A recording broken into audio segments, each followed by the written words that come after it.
Hey guys, welcome to another episode of Rewind Review. Don't be alarmed by the change of scenery. I'm literally in the process of moving, so the rest of my room is a complete mess. But we're going to go ahead and do this episode anyway. In this video, we're going to be talking about the 1994 animated Disney classic, The Lion King. Right from that beginning, the opening sequence. That is one of the greatest opening sequences in a film ever made.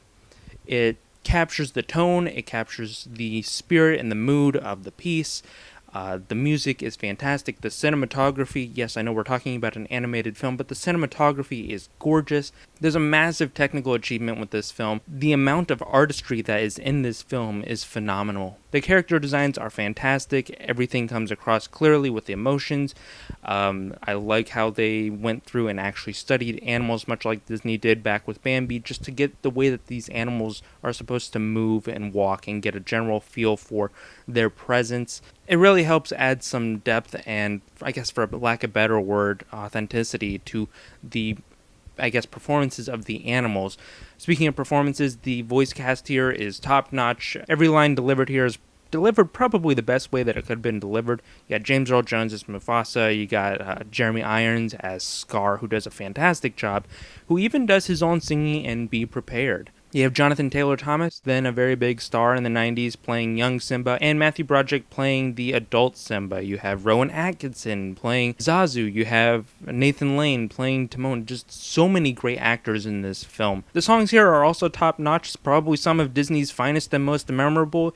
You have Be Prepared, Circle of Life, Hakuna Matata, Can You Feel the Love Tonight? Just amazing songs. I Just Can't Wait to Be King. Fantastic work across the board from Tim Rice and Elton John. And of course you have the masterful score from Hans Zimmer. Here doing incredible work to the point where even now I can just hear the score. Not even, just barring the songs. Forget the songs. I can hear the score to that film. That's how iconic the score is. Hans Zimmer, Tim Rice, Elton John all did a fantastic job with this film. Story-wise, I probably don't need to go into The Lion King. You've probably seen it. It's been around for about 25 years at this point, and it's very much one of Disney's most lucrative properties. But in terms of story, this film is great. All the characters have clearly defined motives. When Simba finally comes back to the Pride Lands to challenge his uncle Scar, you feel the tension, you feel the weight of the moment, and that's because the writers really made Simba, 1, likable, and 2, made his journey compelling. Of course, you can't really talk about The Lion King without touching on the death of Mufasa, which is an incredibly powerful scene, and it's a culmination of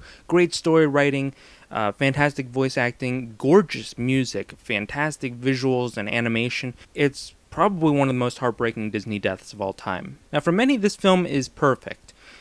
And I can absolutely see why they think this film is perfect. But for me, it always just kind of falls a little short of perfect.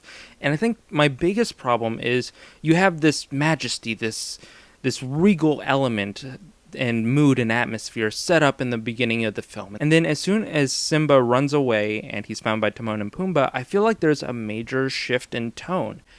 Now, I know that this is probably intentional, but it feels kind of like there's a loss of, and not really quality, because the stuff that's with Timon and Pumbaa is still quality. It always felt like there were two different movies occupying the same space. And a lot of that, I feel, comes down to maybe just the writing of Timon and Pumbaa. It's a lot of the crude humor and the toilet humor and all that. Now, I'm not saying Timon and Pumbaa don't serve a purpose. They absolutely serve a purpose. They help drive the message of the film home. They add some much-needed levity to a heavy situation. But like I said, it's just that small little tonal disconnect. It's not enough to completely ruin the film for me. I still very much enjoy this film. But when you're looking at the beginning sequences where everything's just so grand, and then you move into them eating bugs, I probably sound like a broken record, but it's just always been kind of something that stood out to me. The conclusion to the film is very satisfying. I very much love the Scar versus Simba battle. And then, of course, you have that glorious moment where Simba walks up Pride Rock and lets out a roar, letting everybody know that the king has returned. And it's just, I'm getting chills thinking about it now. It's just such a beautiful film. If I had to pick a favorite song,